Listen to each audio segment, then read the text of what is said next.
So today we will look at the statistics. Not all statistical packages, but by learning one package, then you can also extend your skill sets to many others. So today we will look at only one, and then at every lecture we will try to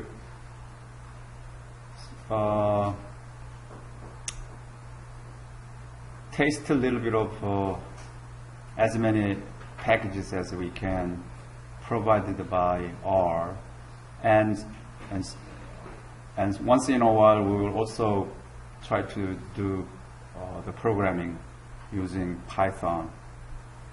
Okay, so by the end of this class, I want you to gain the skills and knowledges about both primitive data mining tools, R and Python. Okay, and knowing R or Python, then using all others will become very simple and easier to you. That's what I hope you to get to.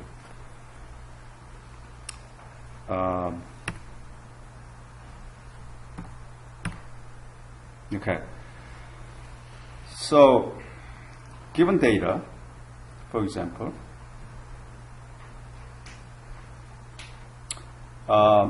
if you have data, then you probably think of one of simple application packages, which is Excel, right? Excel is good. If you maximize Excel with many other languages, for example, Python, or Excel with R, or all three, then I don't see you cannot get a good position. Trust me. But if you know only one, then I want you to know Python. Okay? If you want to know more than Python, then R. If you want to little more than Python and R, then Excel finally. Excel that you can learn by yourself, self-study. Okay, Excel is good, right? You can generate automatically. It can generate sample data, millions and millions of sample data, and do some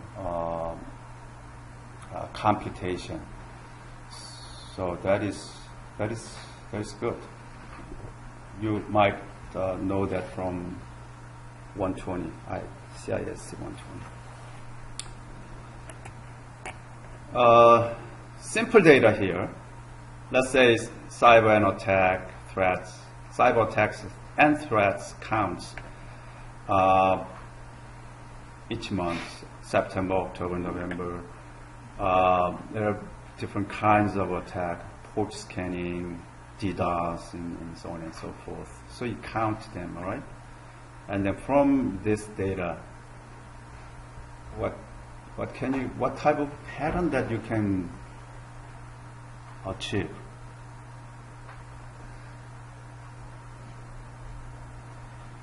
This is very simple data, but if you have overwhelmingly large scale data, then by looking at the raw data, almost impossible to figure out what the data is, right? Because not all data can be even loaded on your one single computer, because your laptop memory is not over 2 terabytes. Anybody has over 1 terabyte of memory? Memory. Like RAM memory? Yeah. They don't know, right? Then you would not have big data on your laptop. So even if it is possible, figuring out the characteristics of data almost impossible, right? So one thing that you could do is visualization. So you can think of two things in this module. If you have a great amount of data, then if you can visualize it, right? If you can.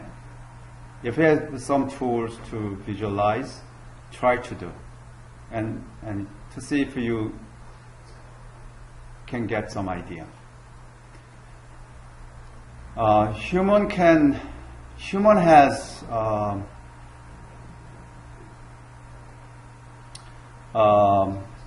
it's not only human, right?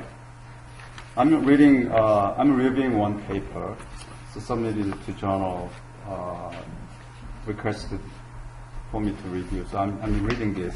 The title is Metacognitive Support of Mathematical Abstraction Processes. Why and how? A basic reasoning.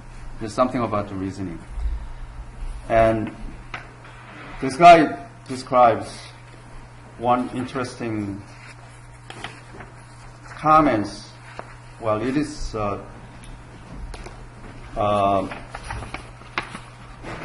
extracted from one of the guy's references, which is J. Anderson, D. Barthel, M. Byron, and Douglas, so many. And he says, unintegrated theory of the mind. Published in 2004, and he says is that it is unlikely that what gives human cognition is advantage over that of other species. So if you see some visualized objects, then you can gain some metacognitions. You may learn some from there. So we as human, we think that our cognitive knowledge will be much faster and greater than those by other species. No, that is not true, right? Other species uses not only the visual, but also uses other sensors. So if we see, for example, black bear at the Bear Mountain, then we don't feel much, right? How many behind him? How badly he may be able to attack, and all sorts of things. So our cognition is not even better than some other species, like deer.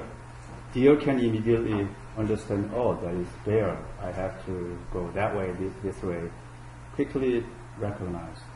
Our recognition and cognition is not really strong.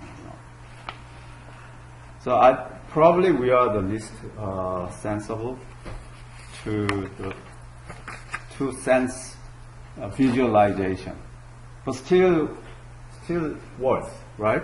So visualization is one thing. Another thing that we can think of is analytics. We can analyze. Can we analyze manually?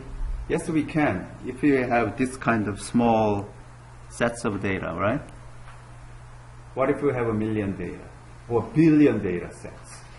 Almost impossible, right? Then can we analyze it by programming? Yes, we can, right? That is the reason that I am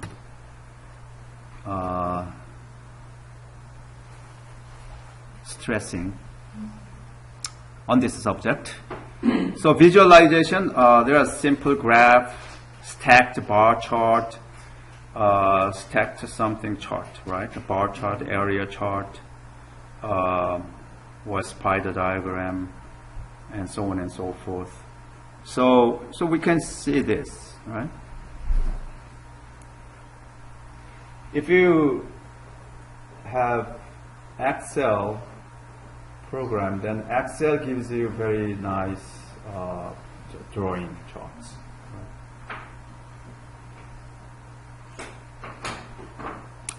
Analysis. We're going to focus more on this analysis, particularly chi-square test.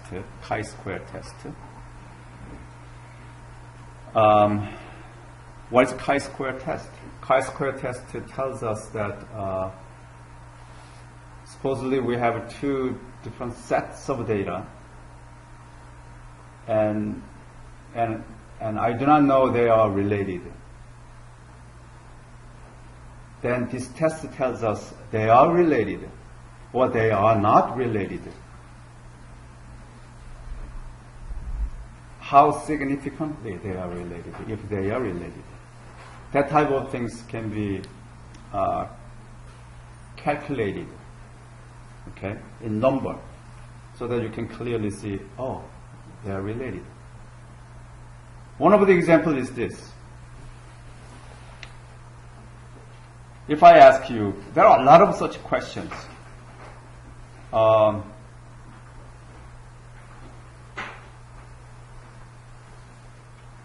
Less educated people may smoke more.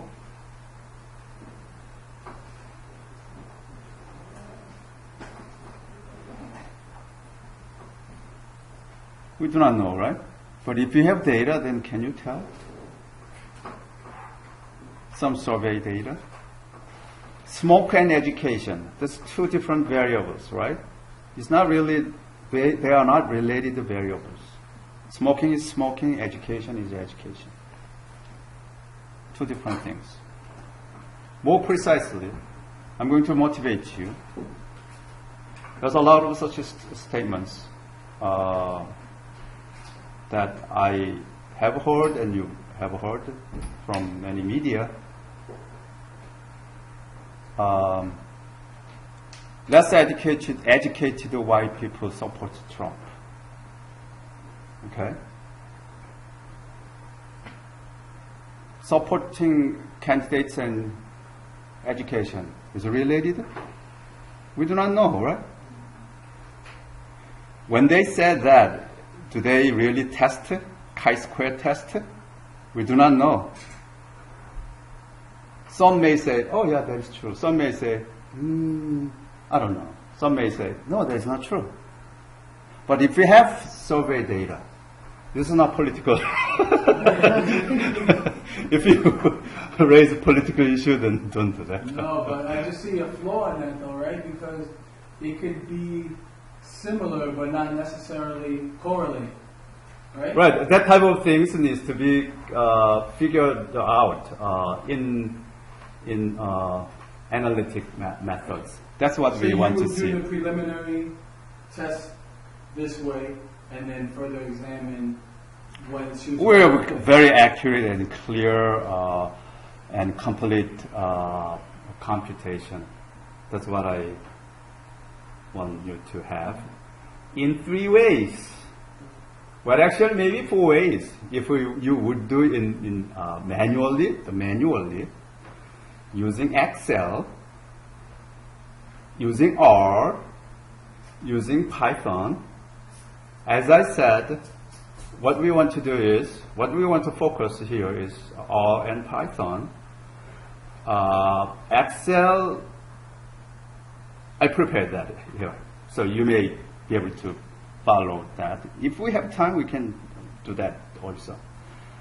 3 things. So next homework assignments, also 3 things. Okay.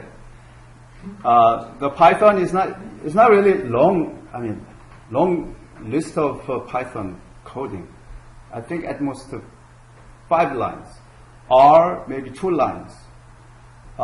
Excel, there's no scripting, no coding, but clicking, right? But you can. What I'm saying is that I want to motivate you. What is a very sensible issue these days? Oh yeah, campaign, right? That's why I try to see. which example is really motivating you? So I brought that in. But there are many other,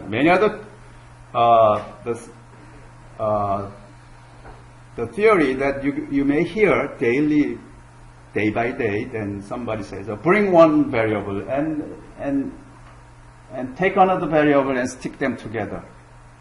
A lot of your conversation is like that, right? One variable, another variable, and stick them together. So all of such things can be verified by chi-square test. Chi-square test. There's a statistical form, but implemented in those many applications. Line chart. If you have data in Excel, then line chart is very easily and quickly drawn, right? You don't need this, right? From this class. Anybody really needs Excel? Excel. Do it yourself. Well, we will do that chi-square test. Okay, chi-square test. At that time, we can open up Excel and a little bit. There's a little bit fun. Chart. This is a stacked chart. There is also possible, right? Horizontally, vertically, you can make that. This is another stacked. Or some spiral stuffs. This is a very, very interesting chart that you could see, right? From this time till, the first Tuesday or Wednesday, November, you may see it from some channels, so many different kinds of data visualization, right? Particularly for presidential campaign, and also finally election. So a lot of forecast is going on. For example, in this case, there are all different kinds of variables, right? For example, economies, security, all the debates categories that are talking about, some immigration or Mexican border or whatever, okay? And then people's supports. So more supports than expanded outward, and there are two. For example, two polygons. Then one for Republican, one for Democratic, or maybe third one maybe independent, something like that. So by looking at that, we can see, oh, this candidate is more supported in terms of that categories. Okay, so one visualization, one chart explains a lot of different meanings, right? So that is the beauty of visualization. Rather than describing, oh, in this way, and this candidate is a better 25% than the other, and so on and so forth. Then if you want to read, then, oh, give me a break. I'm not interested. But if you see this type of visualization chart, then the spiral, it is called, let's go back all the way here.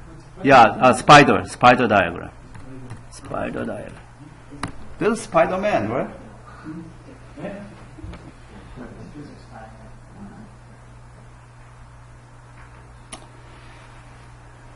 So, for example, the group project, if you want to do some group project, and if that group project needs to visualize, and if a spider diagram is the best, then you may present it that way.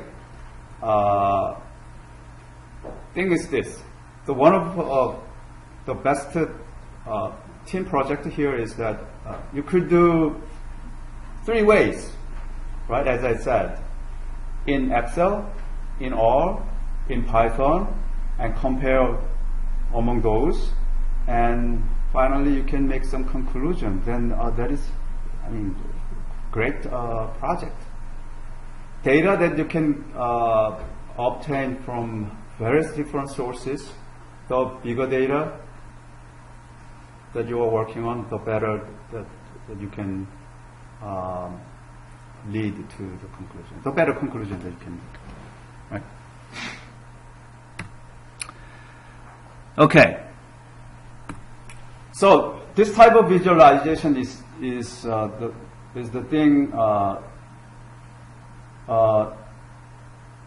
to show all the data, all the given data. But at some point, you may want to see, oh, I want to split, so that as I want to split the data. Therefore, I may, or the reader may be able to understand better, right? Somehow splitting the data. Variables, as I said, for example, somebody, I don't know who, but somebody pick up the education and try to see how the educated or less educated people supports one of the candidates or not. Education, then there are so many different graduates of education, right? High school, no high school, high school graduate, college graduate, master degree, or other terminal degrees. So there are so many others. How come that survey, that statements cut the high school? Maybe there's some political purpose, but anyway, in theory, there may be some points that we can more effectively split, right? More effectively split. Like this, in visualization, you may see, oh, yeah, that line split 2 kinds of bubbles, so that upper box contains more red bubbles and lower box contains more green bubbles. That type of things, right? But in this case, this axis is about debt to income ratio. This is by age. So if you have, if you're younger age, somewhere here, right? Then what happens?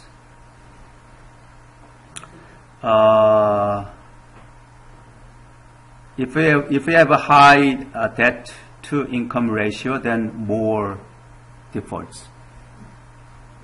Of course, more defaults up here, right? If we have a low ratio, then no defaults somewhere here.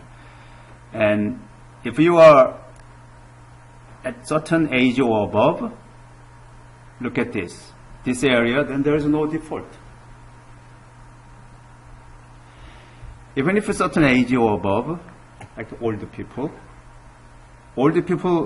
who doesn't maintain this ratio well, then likely to be default as well.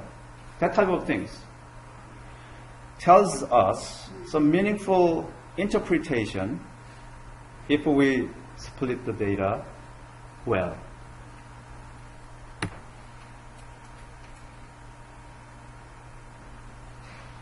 Very well, right? Look at this, larger portion of this, so that we can say, oh, if we describe some of the patterns about the data, if we have some statements that represent this data, then it covers maybe 50% or more, right? So that whatever we describe about the data here, then, oh, that is well accepted, right? If somebody describes somewhere, like somewhere here, then it may occur, it may be accurate, but it may not occur often. So who cares? That type. So some actual data, so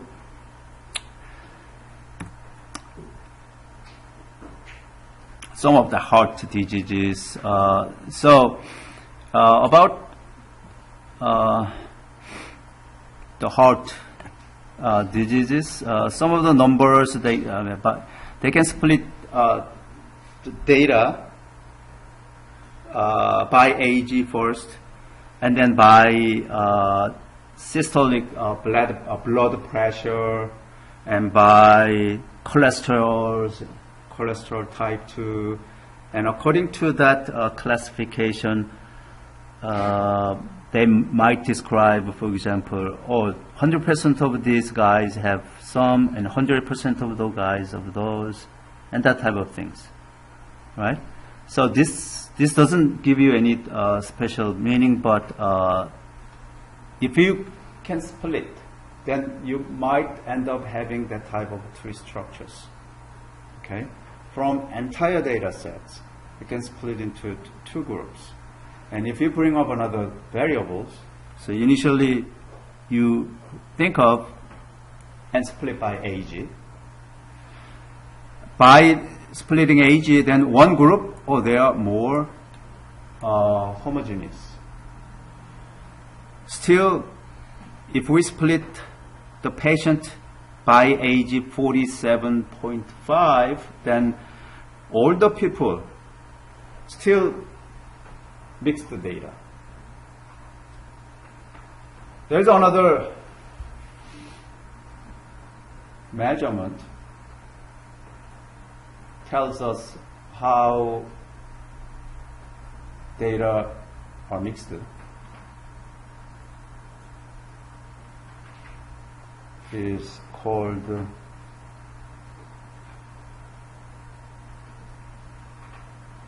I'll let you know. Yeah. And another variable that we consider to split is systolic blood pressure. There's a systolic and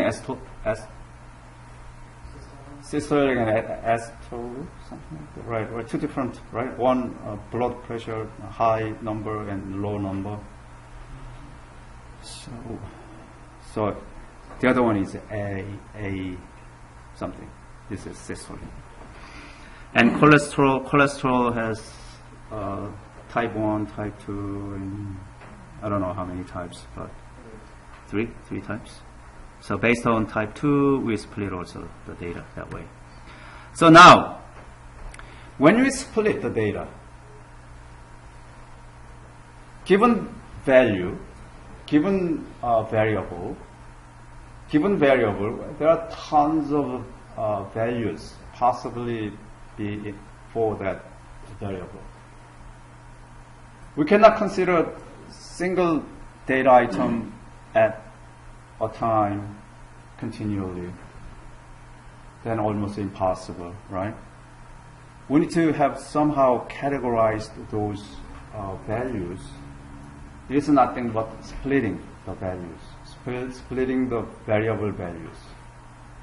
Age, then we can say, can we split 30 or above or less?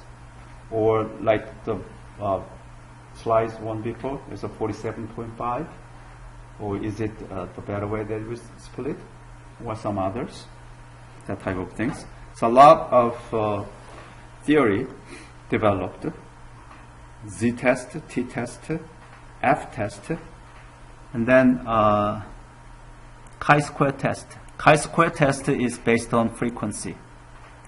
Okay? This is what we want to see. What is a frequency? Frequency is a number of occurrences, right? For example, age 47.5 or above, then how many How many people? 275. What is the frequency below that number? Then 200 something. That type of things is frequency. So we'll look at the frequency. Others values have been used. For example, mean value. Only the problem with this is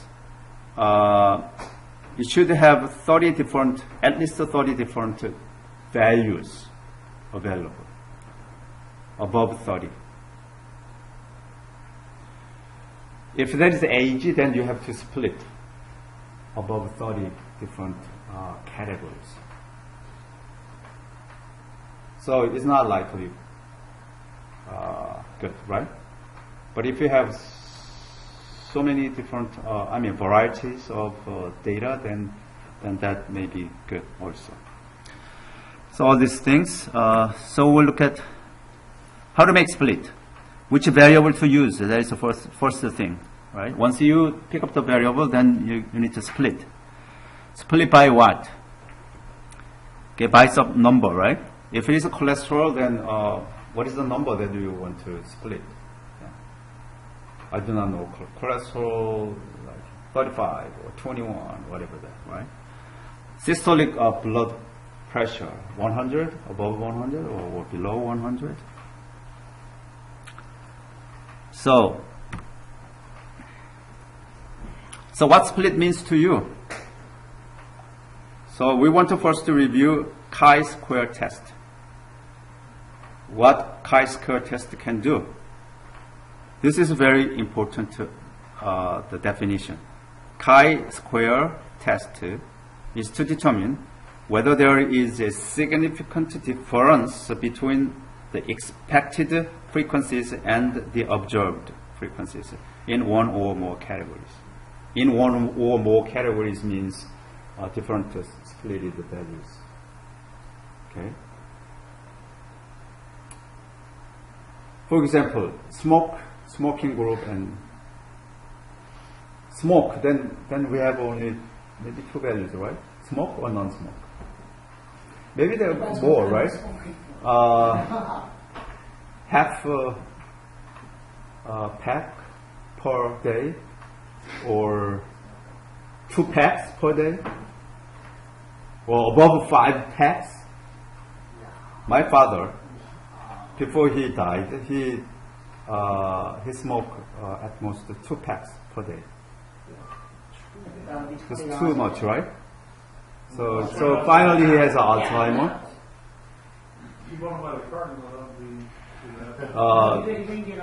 There may be some correlations, drink and smoke, right? So from our experience, those who drink, highly likely, not really highly, likely smoke than non-drinker. Right? But we do not know until we have that chi-square test.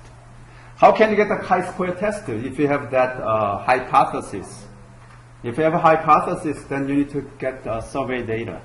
You can ask, Ellen, do you smoke? No. Do you drink? Sometimes. So there's a sometimes, right? That type of survey data needs to be collected. But you need to have a frequency. How many was on the survey? Okay. So in the case 1, but you need to add more and more and more. What you need to do is you need to construct a contingency table. Contingency table is a table like that. It's not just a 2 by 2. Yeah, it is 2 by 2, but not say it's a 2 by 2. 2 by 2 means it's a 2 by 2. No, not really 2 by 2. 2-dimensional. So it could be M by N table.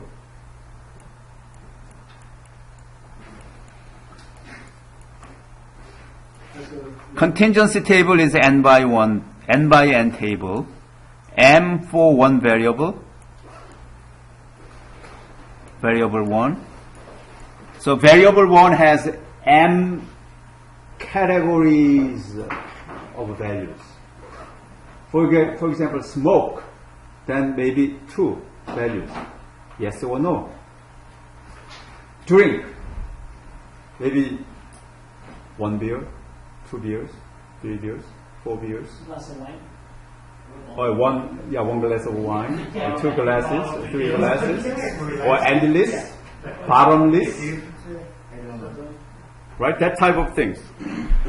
So this n will become another variable too.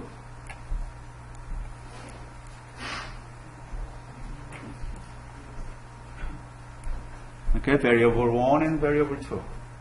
Question? Yeah, just I'm looking at basically what the purpose of the test is.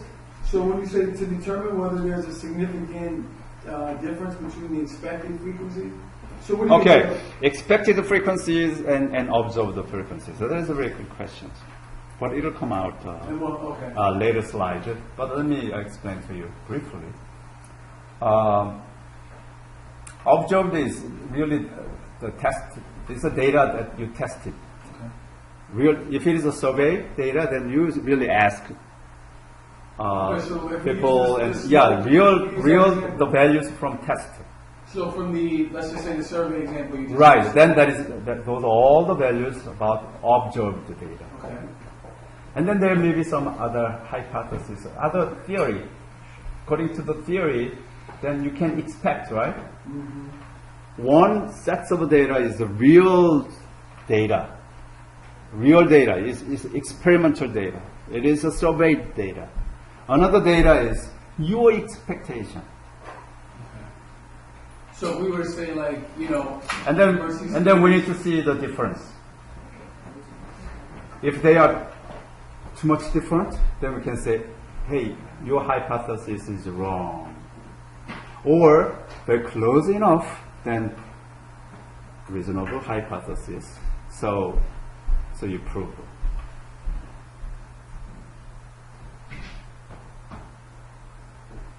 So there's some differences. If you see,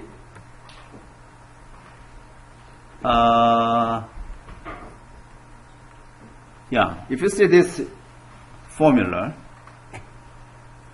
see here's difference, right? So observed data, this is expected data. There's a minus, and then we square. Remember that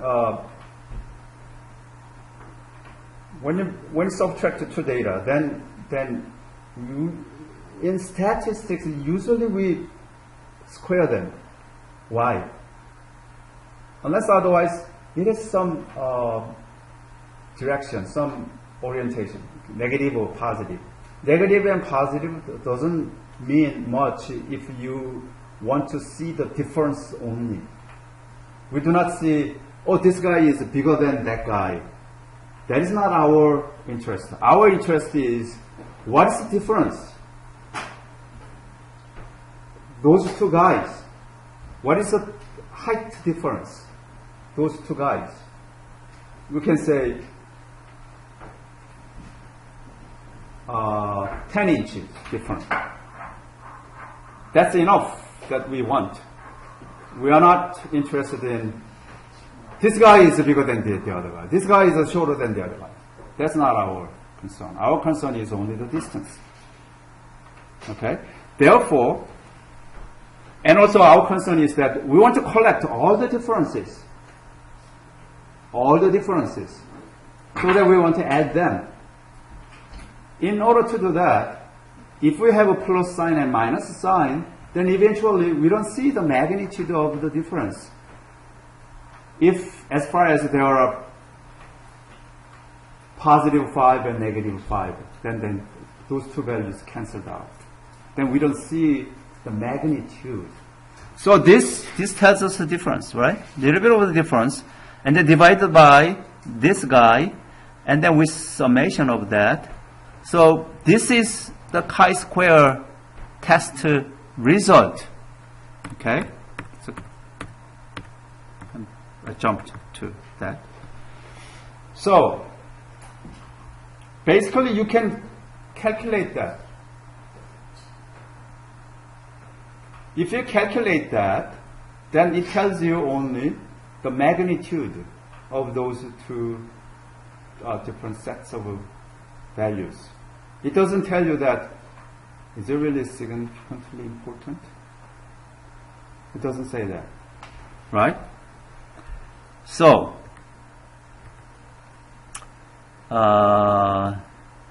so basically we have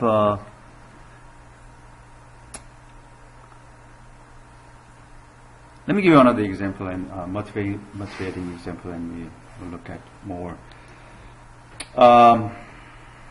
As I said, smoking and education.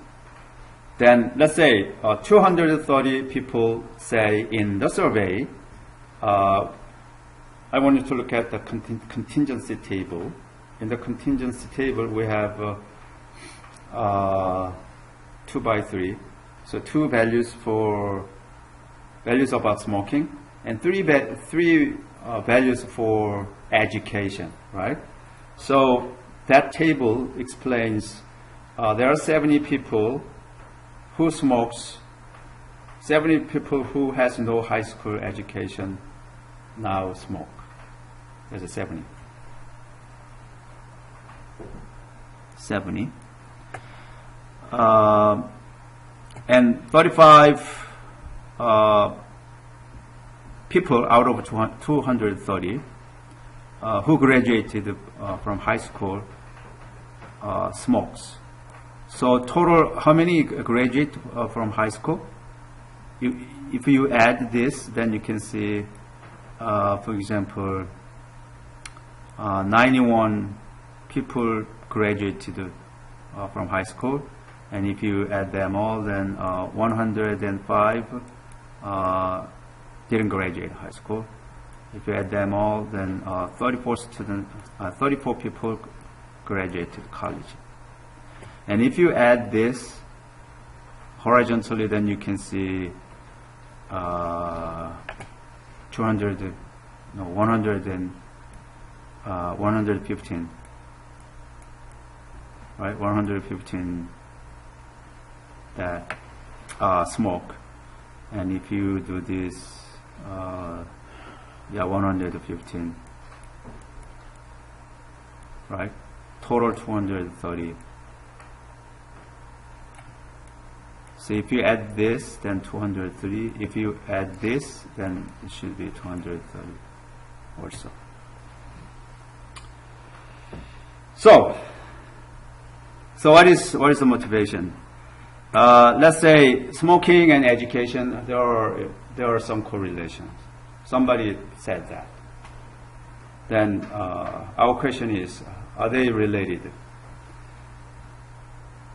If they are related, is the relationship statistically significant? So you can tell how significant it is. In order to apply this hypothesis, the data to test using chi-square, then you need to have 2 hypotheses. So initially you have a null hypothesis, H null, this is 0. H null hypothesis means, in this case, there is no relationships between categorical variables A and B. There is no relationships between education and smoke. That is a null hypothesis. But really, the hypothesis that we want to test is there is some relationship between A and B. So we need to test it. So that is explained here. For example, parametric and non-parametric. So based on those parametric and non-parametric, we will receive some data. And then we have research hypothesis and statistical hypothesis. Research, there is a prediction, okay, like H1. Statistical hypothesis, that is a null, H null or nada. Every statistical data has a null, an alternate hypothesis. Null hypothesis means there's no difference in groups under study. So we need to verify that. So that is this ones. There are so many such motivating examples available, right? So let's start with a very, very simple example. The rolling a dice. Okay, rolling a dice. So we want to test rolling a dice. So real observed wants this. At certain points, we rolled 204 times, and then we have 22 frequency of the face value 1, 24 of face value 2, 38 face value 3, 30 face value 4, 46 face value 5, 44 face value 6. This is observed data. But we have also expected data, right? Because we have 6 face values, we expect, according to the probabilistics theory, then we can say for any specific face value, there will be 1/6 chance to gain, right? 1/6. So we divide 205 by 6, then we have 34. So in theory, according to our expectation, to our best knowledge, we can say we will have 34 of number 1, 34 over 2, 34 over 3, and so on and so forth. Okay? This is observed, and this is expected. Our question here is,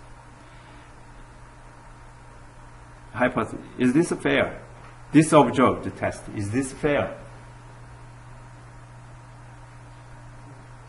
After the debate, the presidential debates, there's some observed facts announced, right? All the time, in 1 hour or overnight. There is, who did this better in this context? Who did this better another context? So we have observed data. There may be also some expected data. We can say, is this fair? Fair enough. Then we need to apply this chi-square test. So I want you to keep those observed value in your mind, and then I'm going to switch to next slide and see, what do you think? Is this fair? If you see, this is our expectation. Our expected value is very, very clear, right? We know all dice rolling, right? So we all already know. Very, very clear, simple but clear example. So we know that it is fair if somebody has this kind of statistics. Somebody say, oh yes. Somebody say, oh no. But you can see more clearly, you can determine more clearly if you see the next slide and compare those two. Observe the data. I want you to see that. So those values in your visual memory somewhere. One question. You said the dice example. So these numbers, like, they represent. How many times that you have phase 1? How many times phase 2? Total 204 rolls.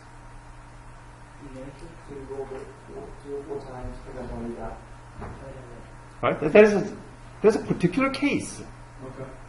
And the bottom expected data, there's according to your theory. But question is, that particular case, is it fair rolling? Look at next. What about this? So different numbers, 192 rolls. Therefore, expected frequency is 32 each. But we have a 30, 35, 31, 38, 29, 34. Go back. This case and this case. Which one is, by looking at those two, which ones that you think now, oh, first one is fair, or oh, second one is fair? Which one? The second one. Second is fair. How many of you think second one is fair? This is first one. This is the second one. Huh? I think second one. Raise your hand. The second one. Raise your hand. Only two? Okay, first one. Raise your hand. Yeah. None of it's fair. But we can compute.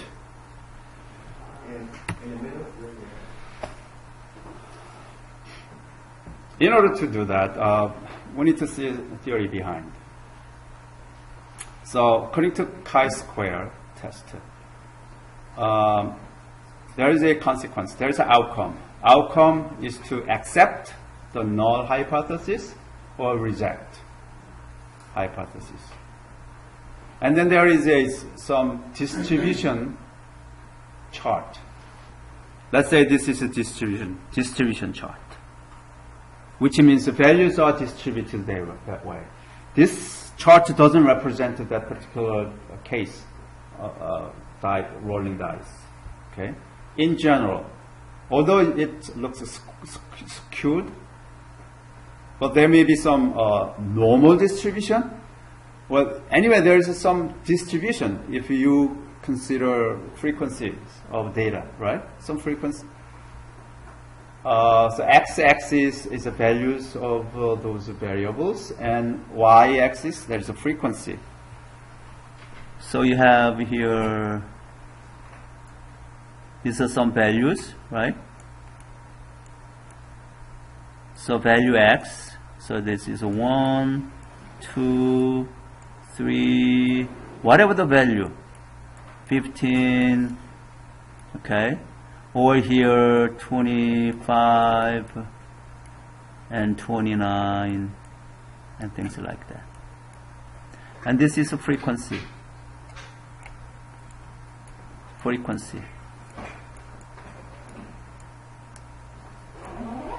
Okay. So we have a high frequency here, right?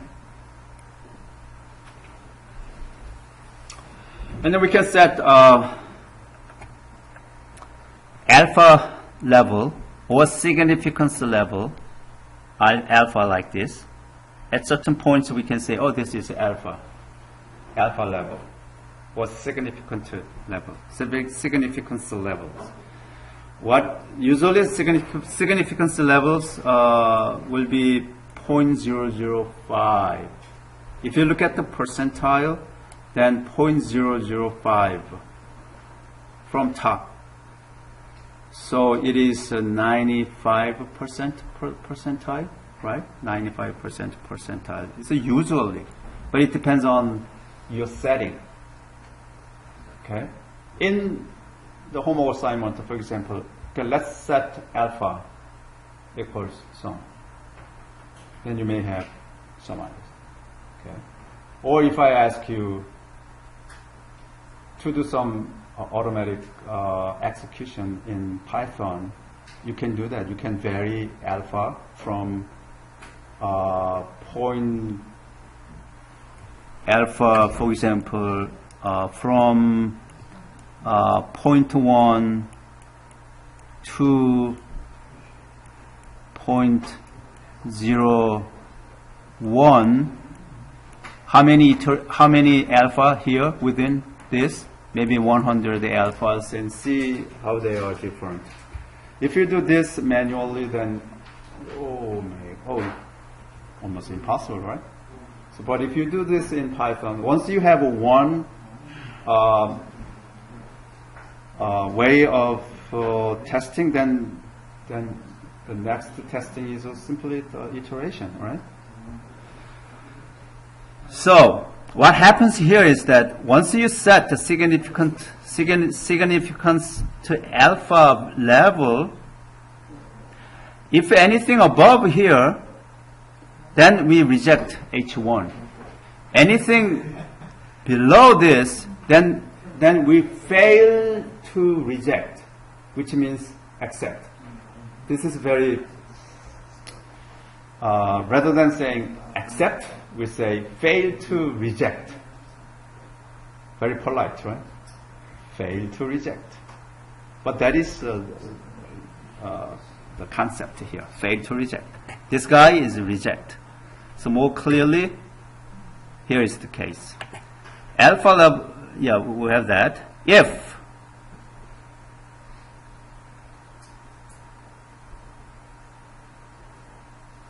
I think I changed this. Why I still have this? Yeah, this is a computation. If x square means chi square. The outcome of chi-square test, if that is greater than percent that we see here, then reject null hypothesis. Otherwise, like this, then we fail to reject the hypothesis, which means we accept. Okay? So, thing is this. If somebody says, we think a significance level is a percentile 95%. Anything above then that is like outlier. So anything within that majority group, then we can say, because it covers a majority, hypothesis is wrong. No, hypothesis is right. So that's what we want to say here. How can you read this? We can read 0.05 level, which is here, right? 0.05. We read this. And then we have to read the degree of freedom. Degree of freedom is 1 less than the possible outcome. If you have one variable only, for example, rolling dice, the face value is only 1. We don't do like a face value and then likelihood of gaining money, face value of dice, and money you earned. Then there's a two-dimensional table, right? Like we try to see education and smoke, right? But in our simple example, dice rolling, then we have only 1. How many values of a rolling dice example? 6 values, right? So, degree of freedom from that rolling dice, because we have 6 values, so degree of freedom will be 5. 6 minus 5.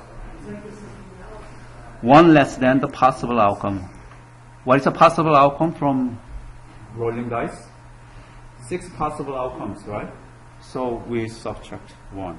So we have 5. So if you look at the 5 here, and they go all the way, and to see this is the percent value. This is a percent value. This is a percent value.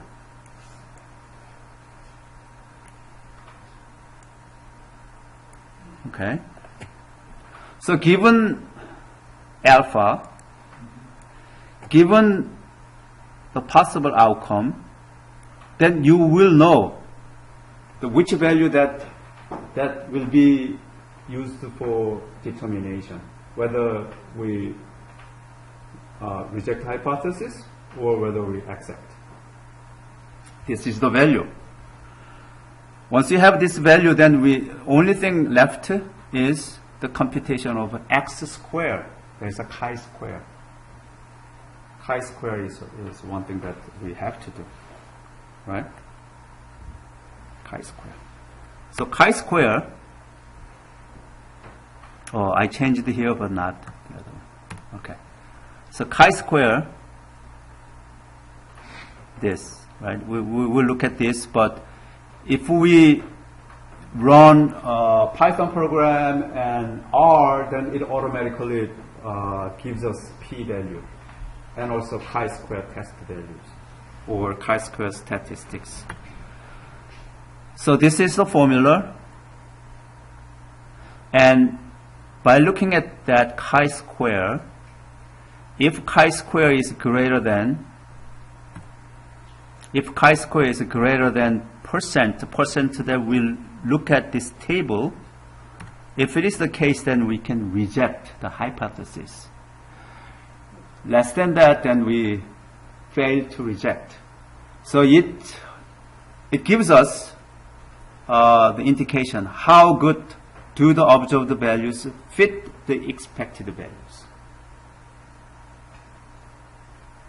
So we observe the values. Okay, we experiment some values. We survey the values. We collected that values. Okay? But we do not know the values that we collected reasonably good. Then we need to test this. And also by surveying the data to collect, then we have some hypothesis, right? So hypothesis and the data that we collected should be somehow reasonably fitting. Is this fit to that or not? That is a chi-square test. Okay. So in order to apply chi-square test, then you need to have a frequency data. Categories should be mutually exclusive. For example, face value 1 and face value 2. That should be mutually exclusive. There is no such case that, oh, this is a 1 in this context, but 2 in another context. No, there is no such values. Clearly 1 or 2. Smoke or non-smoke.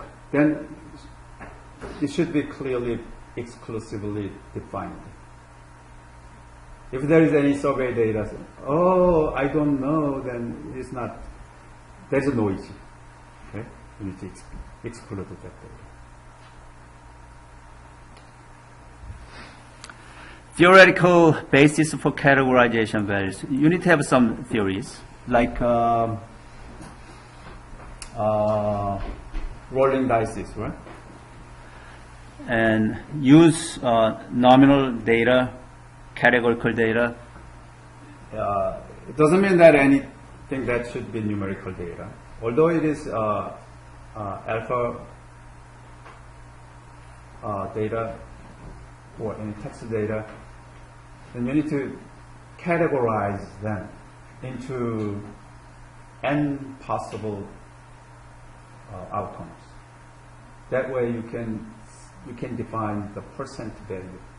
Remember that degree of freedom? To get to the degree of the freedom, you need to have clear outcome numbers. Okay?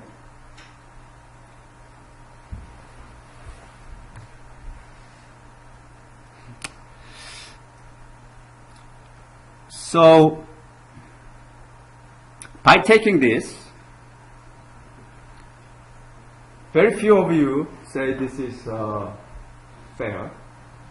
This is the first example. Second example, really fair. This is that's fair. According to the alpha, although I didn't say alpha. Let's say alpha is 0.05. This is a procedure, number 1 to 5.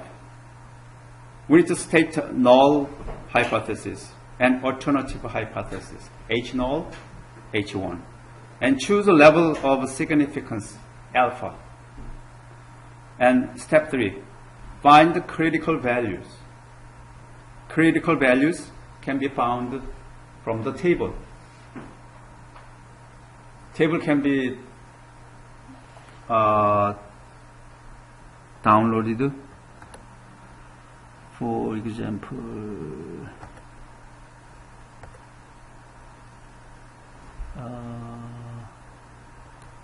say here, yeah.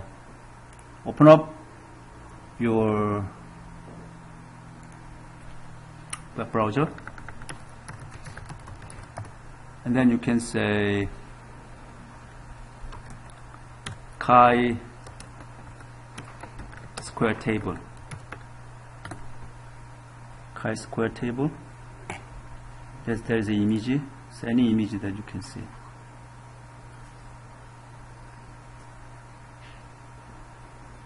This may be better. Yeah. This chi-square table. Oh, this is 0.009. We need to have it the other way. This is better. Yeah. This way. So you can. So from this table, using that table, you can see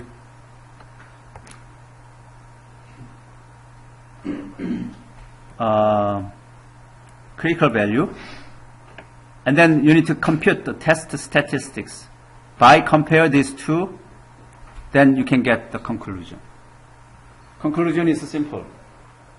Whether you reject the hypothesis or accept. So, according to that, we can say hypothesis is, null hypothesis is die is fair. Alternative is die is unfair. So we labeled H naught, H null, H nada, and H uno. And then we can consider the significance level 0.01, so top 1%. If it covers up to 99%, then we can say, oh, we accept the hypothesis.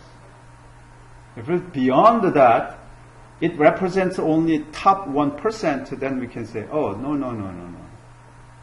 Oh, that's a good example, right? Since a couple of years ago, we want to reject the top 1%. Anyone here top 1%? Of course not, right? If you do, then you don't need to. If I am, then I don't need to. Here.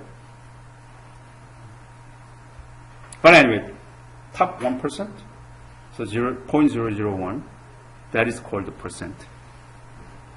Probability. 0.001 probability is top 1%. And then possible outcome is 5. Possible outcome is 6 from the dice rolling example.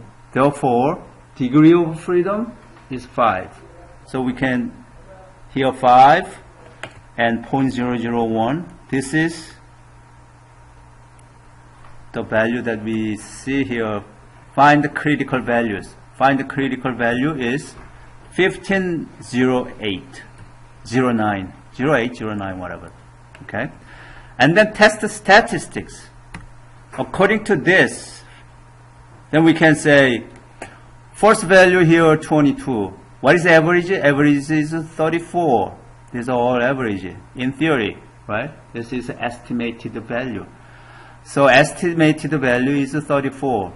So our observed value is 22. So 22 minus 34 square plus 24 minus 34 square, which is 10 square. 38 minus 34 square, which is 4 square. And 30 minus 34, which is negative 4 square. It's nothing but 4 square. And 46 minus 34, there's a 12 square. And 44 minus 34, that is 10 square. We add them all and divide by 34, which is 15.29. This critical value is 15.8. Our test statistics is 15.29. What is our conclusion? What was our hypothesis? It's a fair data, right? This is a fair rolling. Are you going to accept that hypothesis or reject? Reject. Then how come you previously you said this is fair? Now you learned. You see the difference. Now you changed your mind. Now you see the statistical outcomes, right? Because this is bigger than that. Go back to that see somewhere here, chi-square is bigger than that percent, then we reject. So we need to reject. What do we reject? Here. So the hypothesis is rejected. What was the hypothesis? So die is a fair. That is not, right? Can be. I did that in Python. Remember that this is the value I entered. And then look at this. This is a statistic, what is it? 15.29. This is greater than 15.08. Therefore, we reject the hypothesis. There is another value, p-value. What is the p-value? P-value is this. P-value is this. The area. Whole area here is nothing but P. That's why I put here. It's the area. So this area, if that area is less than alpha, then we also reject. They are the same consequences. So either look P. This is less than 0.01. What is our significance level? 0.01. This was the alpha, right? This value is smaller than that. This value is greater than percent. Anyway, they are talking about the same consequence. What we will do is we're going to take a 15-minute break, and when we come back, we'll practice in Python and in R. Okay, let's try to compute chi-square using Python. Python first, and then we'll get to the R. Those who do not have a Paizo, then you might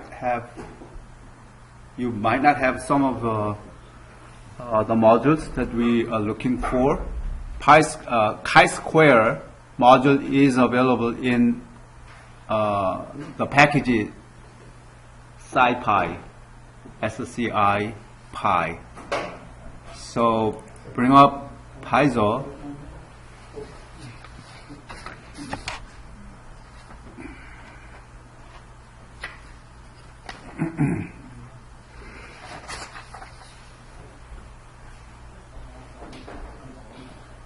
Let's try to get new program here and see if you have import SCI Pi. So in my case, I have SCI Pi. Test in your shell, import SCI Pi.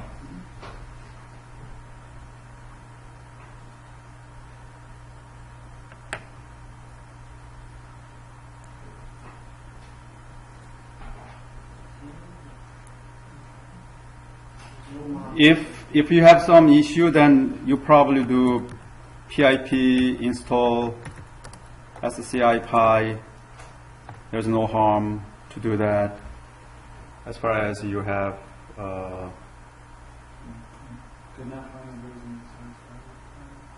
in my case requirements already satisfied, so looks okay. It says could not find a version that satisfies the requirement. No matching distribution. Oh, it's more space.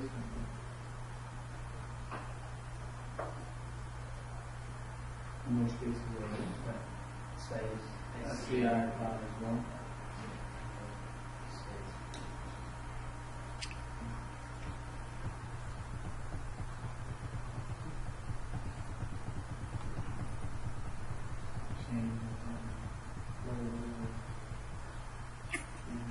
Okay. Then what we want to practice is this one. So let's do program rather than user interactive. So import SCI PY. If you want to make it simple, then you can say as SP SciPy, and then from SCI PY dot stats import chi-square as CQ chi-square, and import num-p as np. Whatever I say as means I want to make an alias, nickname, so that I do not need to spell out. If it's the case, then I may make mistake, right? What we need to do is observed. I can say observed equal np dot array within parentheses, and then I need to give a list, square bracket. The number that I want to add is 22, 24, 38, 30, 46, 44, and then I can say my test result, stat test, for example, stat test, sp dot stat dot chi-square means CQ, observed, and then print stat test, and save this into your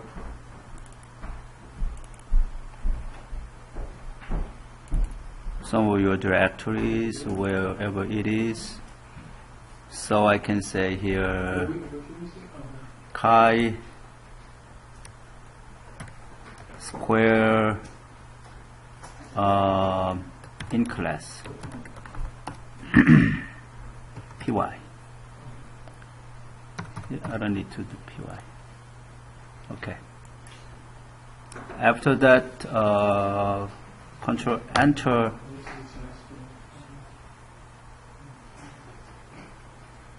Then it returns.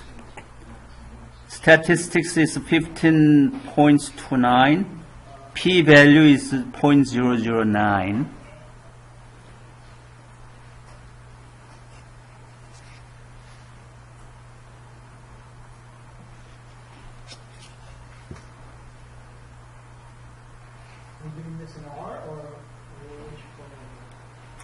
Which program do you think it is? Thank you. Chi. Chi-square. Wait, we have to go on now? I'm confused. That's okay. You're asking what program and then chi-square. Yeah, what program are we using? We're using Python to do this, right? Yeah. You forgot Does it Python? matter where we save No, it? like I saw it over there. Kai. Well, we were all doing this last night, you know it. Whatever you did last night will be forgotten? Yeah, but I saw the program. You see the program? Yeah, that is Python. Okay, yeah, I know. Thank you. Thank you. Does it matter where we save this? You said to save it. Oh yeah, yeah, it doesn't matter, but if you want to keep, then you can save it and run it. Or you can highlight and run. That is also possible. If you want to highlight like this, and then there is a shell.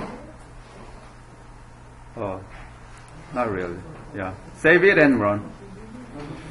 Fine. Then, once you have this program, then you can do very easily to test whether the other case is fair. For example, this is the other case, or this is not the other case. Where is it? Yeah, this. Let's try this. What you can do, you can make this, you can copy this, and this is observer 2, and I can enter different number, 33, 35, 31, 30, 29, 34, okay, so that I have also, I'm going to have a similar thing. So this is number 2, so that it'll be number 2, and this is number 2. So I have two different sets of observed data. So we will see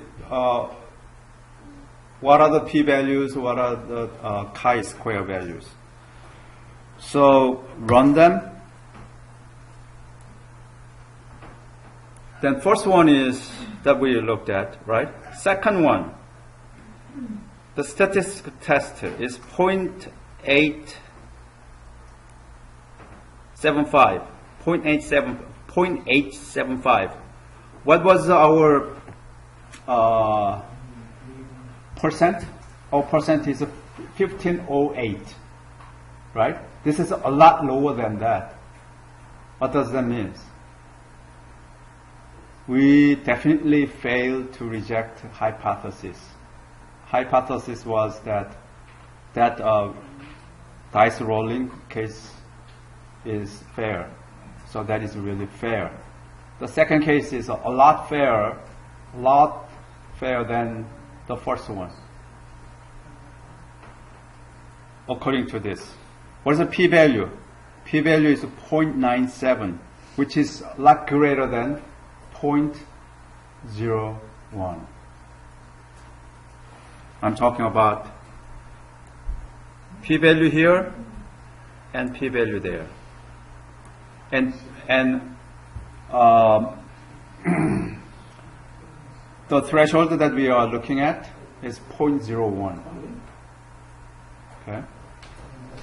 And chi-square, the first case is 15 point some, and second case is 0.075. It's a lot lower. The threshold was 15.08.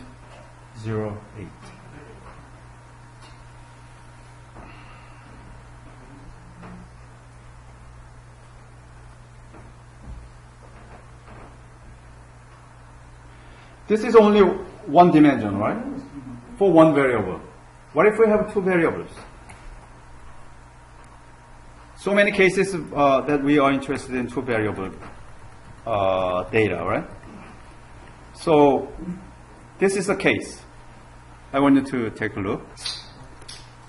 This is our example.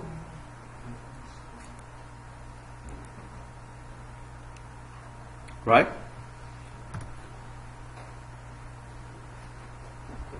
In your earlier, for example, SAT test or whatever, GRE test, you probably see that type of tables. Can anyone explain that table? The first one. Using your, first one is observed, the second one is expected, but using Evans, you probably the volunteer. Explain the table. Remember that in your that standard test provide you a table, and then there is some multiple choice. Which one's true, or which one's not true? So give me some true statements. True, but More detail. Explain it. well, I guess false positive totals all right is a summary of TCP dump, snort, and my. So what? Explain more to your best knowledge. What am I explaining exactly? How you got those values, or No, not how. What it means. like what the table means? Yeah. It means that you got a total of false positive. You have a total of 74 false positives that you observe between TCP dump, snort, and MiFi, to a total of false negatives of 59. And you observe 45 packets from TCP dump, 49 packets from snort, and 39 packets from MiFi. All Very together, good. you saw 133 packets. So overall, you saw 74 that. Let's say we have multiple cases of intrusions, some evidences, so sets of evidences. So when I look at their attack methods, some guy said to use TCP dump, or some guy used snort, some guy used his own Python programs, and we looked at that. But so according to our observation, we categorize, oh, this is an attack, this is a normal service. Then false positive means it wasn't really an attack, but we thought that is a normal service. So the false negative is the worst one, right? Right, the other ways. False negative So that's ones, 59 right. That's 59 possible intrusions that you had. Right. The 74 that weren't actually intrusions. Okay. Right. So, this is observed. This is observed. In that situation, this is the most important points. In that situation, there is no theory. Attack, there is no theory. There is no alternative hypothesis. Like rolling dice. Rolling dice, we know the theory, so our expectation is very clear. But in this case, our expectation is not given, but you have to calculate it. How? Expected table is not given. Only thing that we have here, this.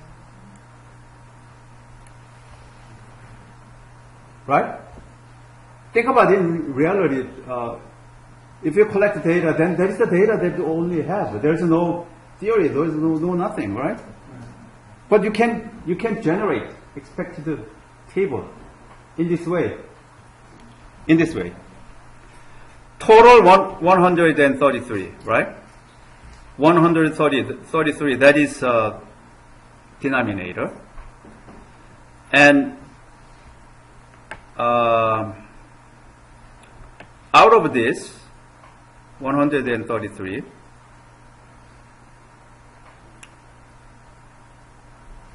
we multiply 74 here, 74 times 45.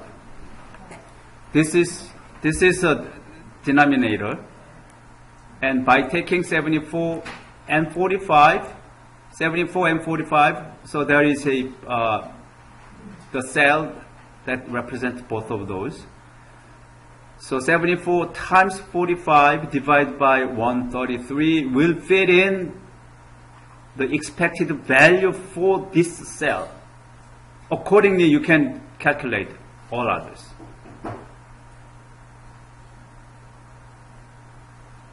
Right?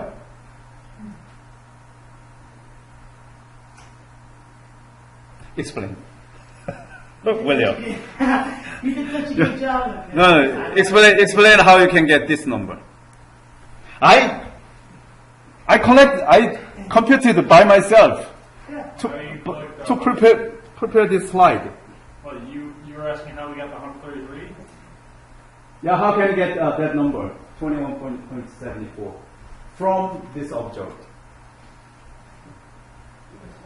Wait, you're asking how we got 21.74 as an expectation From observed data. from the observed data? Yeah. That the average?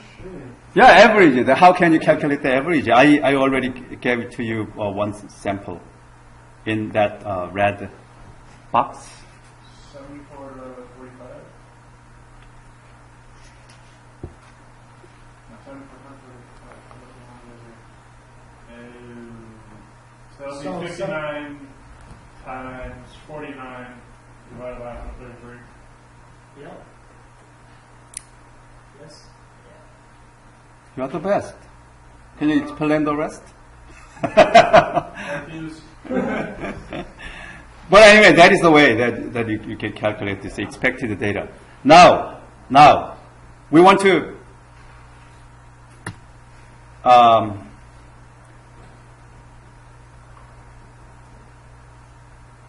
what is hypothesis? Hypothesis is this. Intrusion detection is independent upon mistake. Alternative is this. Somebody mistakenly attacked. So we have mistake, which is a hypothesis. I mean the false positive or false negative, right? It's a false mistake. Intrusion, there's a real action. So we have two variables, mistake and intrusion. So the ways of intrusion can be categorized in our case 3, right?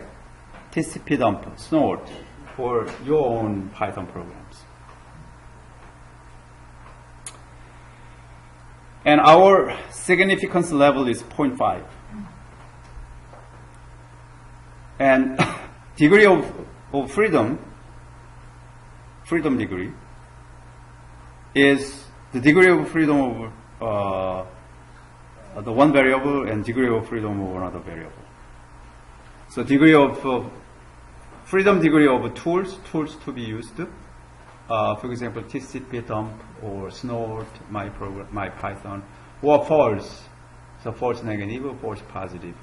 So there are two kinds of false positive and false negative. So we have 2 minus 1. And then tools, we have 3 tools used. So 3 minus 1. We multiply those two. So what is the degree freedom? Degree freedom is 2. So degree freedom of 2 and alpha 0.5 is here. So what is the threshold that we want to see? Percent. There's a 1%, 386. So I want you to program this for that. This is for using Excel, but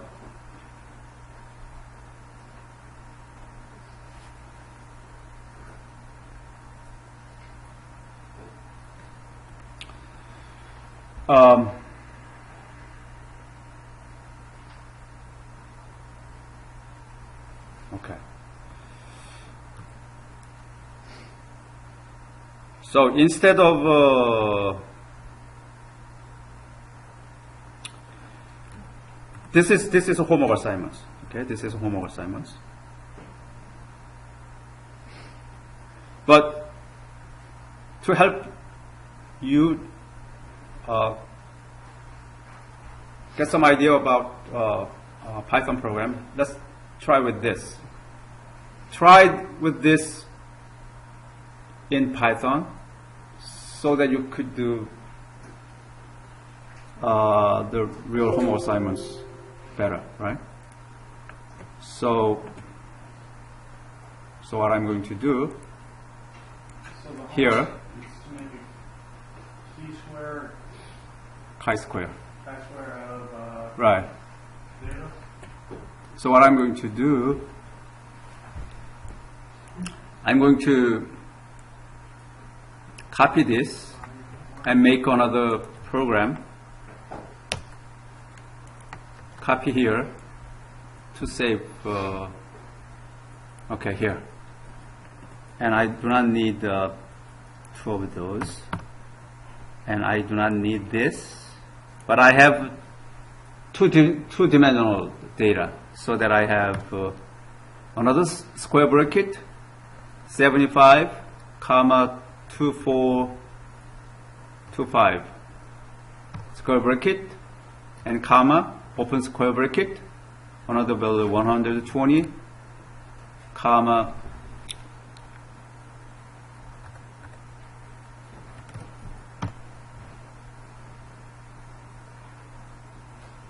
right.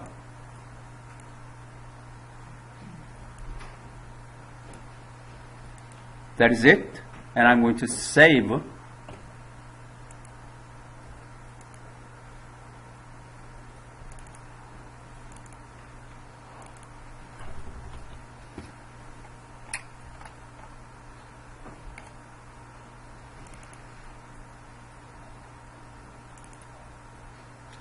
So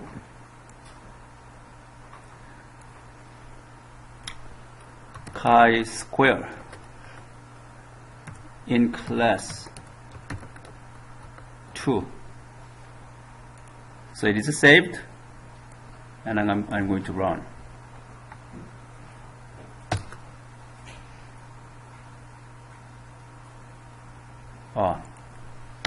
Missed the print. Test, save, and run. So,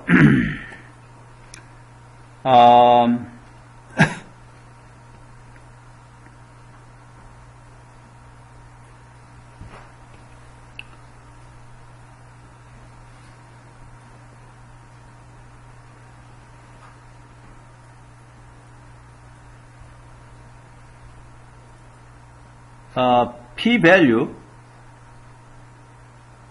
is 0.00 and 0.05.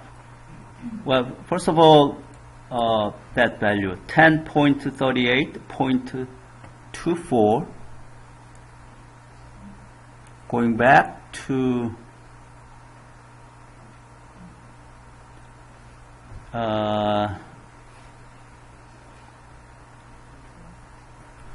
this program does not, this example does not give us any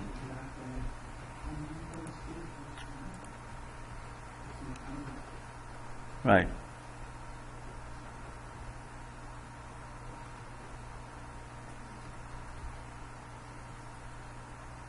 Okay. Here p-value is 0.001.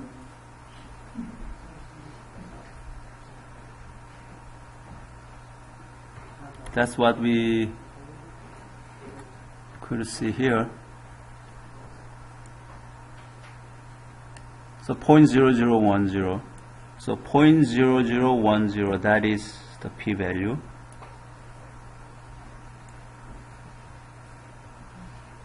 Right?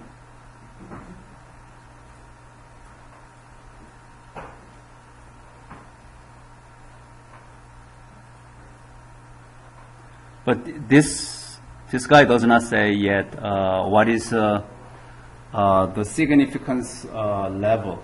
So with this guy does not, Excel program does not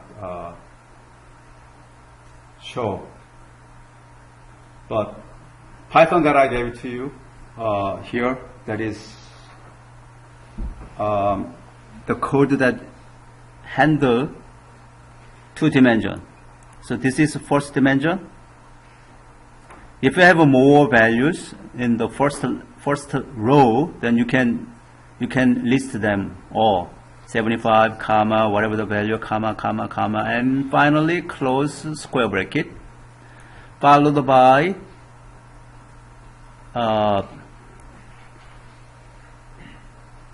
next line. And if you have multiple lines, then you have to list them all. And then compute that. Okay? This is something that you can use Python. And using R, do I have R? Oh, here.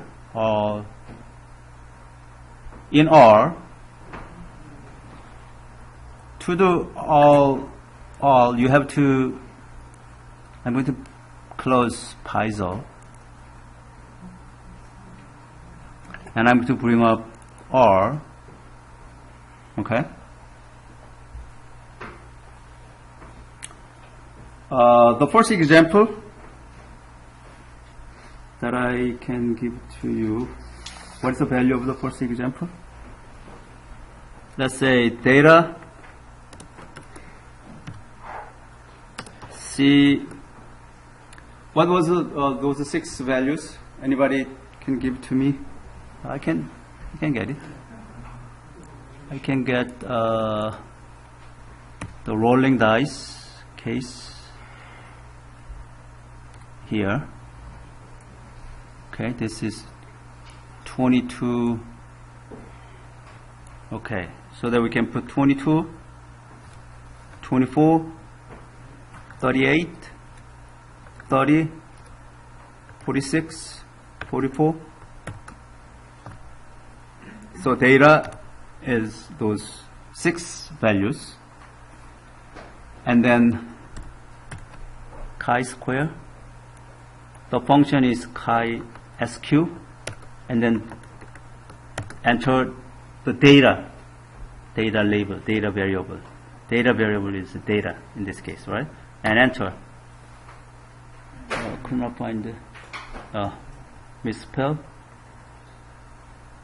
Chi-square dot test. You need to put chi, sq, right? Test.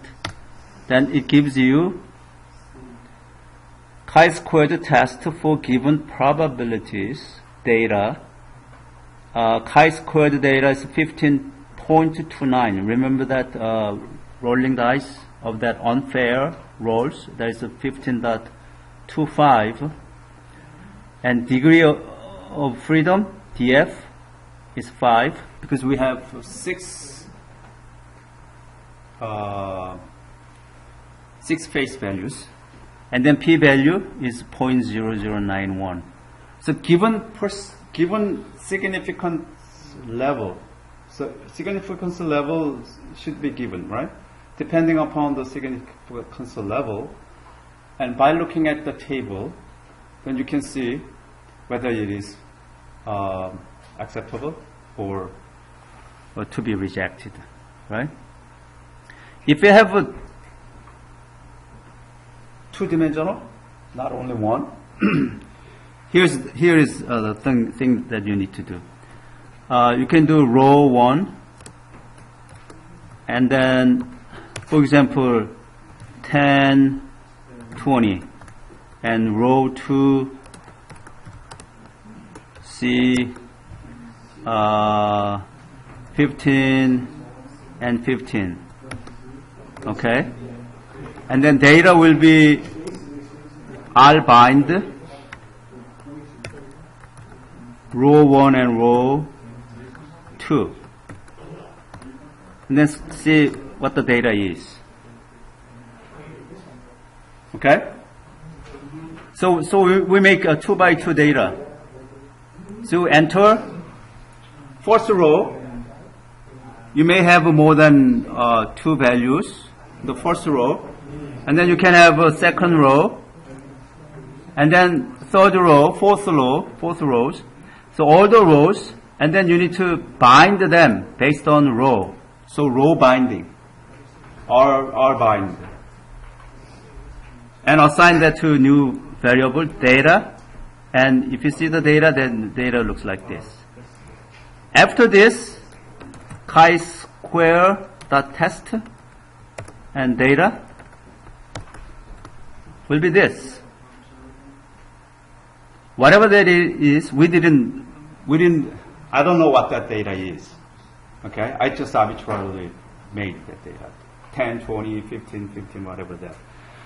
But if you have a two-dimensional data, then you have x square value and also p value.